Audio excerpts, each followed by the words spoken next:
ሰላም ጤና ይስጥልን። ወደ የተከበራችሁ የዓለም ዩቱብ ቻናል ተከታታዮች ሰላማችሁ ብዝት ዝት ይበልልኝ። እንግዲህ የተለመደው ቃና ይዤላችሁ መጥቻለሁ።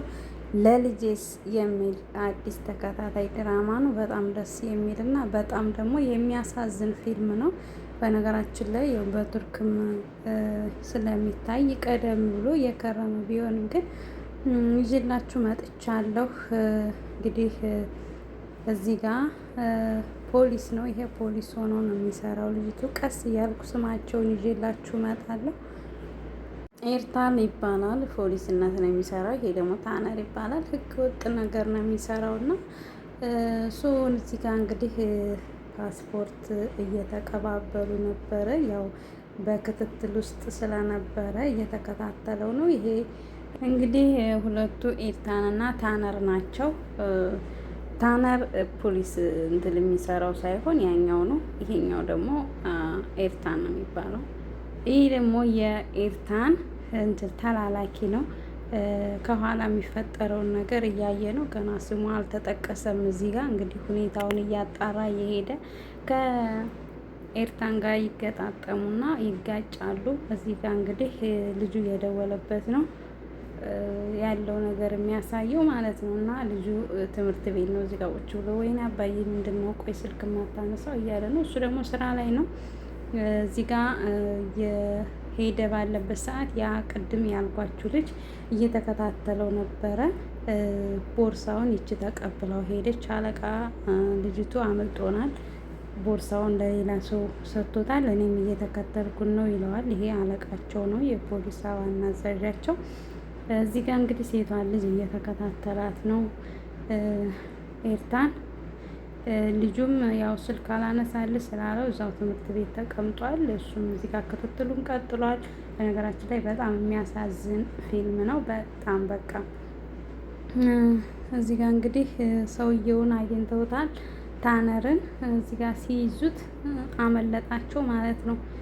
ሲያመልጣቸው እሱ ያሰበው እንዳመለጠ ነበረ፣ ግን እየተከታተለ መሆኑን እኛ ሳንመጣ ምንም አይነት ውሳኔ እንዳትወስን ብሎታል። እዚህ ጋር እንግዲህ እየተከተላት እያለ እሷ ከኤርታን ጋር ተገናኘች፣ ከታነር ጋር። ይሄም እየተከታተላቸው ነበረ። ደውሎለት ምንም ነገር እንዳታረግ እኛ እንትን እንልልሃለን ብሎታል።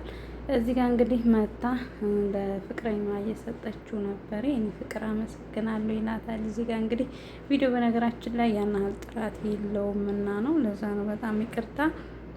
እና እዚህ ጋር እንግዲህ የሆነ ህፃን ልጅ ነበረች እና ሰዎቹ እንዲያመልጡ እዚህ ጋር ሂጂ ግቢ እያላት ነበር። እሷም ደግሞ ጨዋታ ላይ ስለነበረች ኤርታን እንትሎቹን ሊይዛቸው ነበረ፣ ወንጀለኞቹን ማለት ነው። ይችን ልጅቷን ይዘው በዚች በልጅቷ አስፈራርተው ገንዘቡንም የተቀበለውን ፓስፖርት ያወጣበትን ገንዘብ ተቀብለውታል፣ ወስደውበታል ማለት ነው። እና እዚህ ጋር እንግዲህ ልጅቷን አንቀው ልጅቷን ከምንገላት እንትልክን መሳሪያህን አስቀምጠ አሉት። መሳሪያውን አስቀመጠ። ከዚያም በኋላ እነሱም አመለጡ። እሱንም እጁ ላይ መቱት። ያው እንግዲህ ፖሊስ መጣ። ፖሊስ ከመጣ በኋላ ምርመራ ነው። ገንዘቡንም ስጠኝ እየተባባሉ ነበር። ገንዘቡንም እኔ አልያዝኩትም እና በቃ ምንም ማድረግ አልችልም ምናምን፣ ያኮ እንደ ማስረጃ ነበር የሚያዘው ምናምን እያለው ከአለቃው ጋር እዚህ ጋር እየተነጋገሩ ነው። በነገራችን ላይ ገንዘቡ ተወስዶ ቤቱ ይሄ ልጅቱ ቅድም ሲደናቀፍ የወሰደበት ልጅ ነው። ከወሰደበት በኋላ ለአለቃው ነው የሰጠው። እዚህ ጋር ደግሞ የልጅቱ አያት ነው። በነገራችን ላይ ሚስትየዋ እንግዲህ ራሷን በሱሶች የደበቀች ስለሆነ ሐኪም ቤት ገብታለች። የእነሱ ቤተሰብ መሰለችኝ የነኝህ ይህ አባቷ አይመስለኝም መቼም። እና እሱ ስለወሰደው ለምንድን ነው የቆየው ሲለው ያሉበትን ሁኔታ መቼም አስረድቼሃለሁ ይለዋል። ለማንኛውም ነገኛ ቤት ቢውል ቅር ይልሃል። ላይ ነገ ኳስ አለብን ኳስ እንሄዳለን ብለው ልጅና አባት ተያይዘው ሄዱ። ተያይዘው ከሄዱ በኋላ ፈንድሻ ፈንድሰው አፈንድተው ከልጁ ጋር እየተጫወተ እንደ አባዬ ይሄ ፊልም እኮ ለእኔ አይሆንም፣ እኔ እኮ ገና ልጅ ነኝ እያለ ነበረ ልጅቱም። እና አባትየውም ለአንተም አይሆነው ማደግ ብቻ ነው እንጂ ችግር የለውም ይለዋል። እና እዚህ ጋር እየተጫወቱ እየተዝናኑ፣ እኔ ልጅቱ ግን በጣም ነው የሚያሳዝነው እና በጣም የሚያሳዝን ፊልም ነው በነገራችን ላይ። ከዛ ፖሊሶች በር ያንኳኳሉ። እንግዲህ ያው እሱም ፖሊስ ስለሆነ አለቃ እንግዲህ ለቤት መፈተሽ አለበት ይሉታል። ለምንድን ነው የሚፈተሸው ሲላቸው ተጠቁመን የመጣ ነው ይሉታል። እንግዲህ ያን ገንዘቡን የወሰዱበት ሰውዬ ቤት ውስጥ ገብቶ አስቀምጧል ማለት ነው። እሱም ለምን ተፈተሹ በሚል እንትን ይጣላል ከእነሱ ጋር። እነሱም ወስደውት ይመጣሉ። በዛውም ሆስፒታል እንትን ፖሊስ ጣቢያ ይወስዱታል። ይታሰራል። ልጁም ወይኔ አባዬ እያለ አይዞ ተመልሼ እመጣለሁ፣ ስለዛ ምንም አታስብ እያለው ነበረ። ልጅቱም በጣም ያለቅሳል። እናቱም ካጠገቡ የለችም። ፍርድ ቤትም በሚቀርብበት ሰዓት ፍርድ ቤቱም እንደወሰነለት እዛው በእስር ቤት ሆኖ ውሳኔውን እንዲከታተል ነው። ለልጅቱ ደግሞ ያለው ሁኔታ ያው አላቅም እንግዲህ ውስብስብ ያለ ነገር ነው። እዚህ ጋር እንዴት እንዲከታተል እርግጠኛ ነኝ። ከፖሊሶቹ መሀል አንድ ተናጋሪ ይኖራል። መቼም በሁሉም ፊልም ላይ በምናውቀው ፖሊሶቹ መሀል ላይ አንድ የምናውቀው ሰው ተንኮለኛ ሰው ይኖራል። ስለዛ እኔ የጠረጠርኩት ግን ይሄን ነው። እንዴት ገንዘቡን ሊያስቀምጡ ሊሰርቁት ይችላሉ? እንዴት ተከታትለውት ከሱ ከኪሱ አወጥተው እንዴት እንትን ሊሉት ይችላሉ? እንዴት ፖሊስ መሆኑን ያውቃሉ በሚለው ነው የሄድኩት። እና እዚህ ጋር አስፈታሃለሁ ብለኸኝ አልነበረም ወይ ይለዋል። ከአቅሜ በላይ ስለሆነብኝ ነው እና ገንዘቡ ደግሞ የተገኘው አንተ ቤት ነው። እንዴት ገንዘቡ አንተ ቤት ሊገኝ ይችላል? ንገረኝና እውነቱን እንነጋገር፣ ከዛም በኋላ ያለውን ነገር እናወራበት ይለዋል። እኔ ምንም አላደረግኩም፣ እኔ ገንዘቡን አልወሰድኩም፣ ግን እኮ የተገኘው ቤት ነው ይለዋል። አይን ያልነካሁም ይላል። እዚህ ጋር ፍርድ ቤት ከቀረበ በኋላ በእስር ቤት እንዲከታተል ይደረጋል።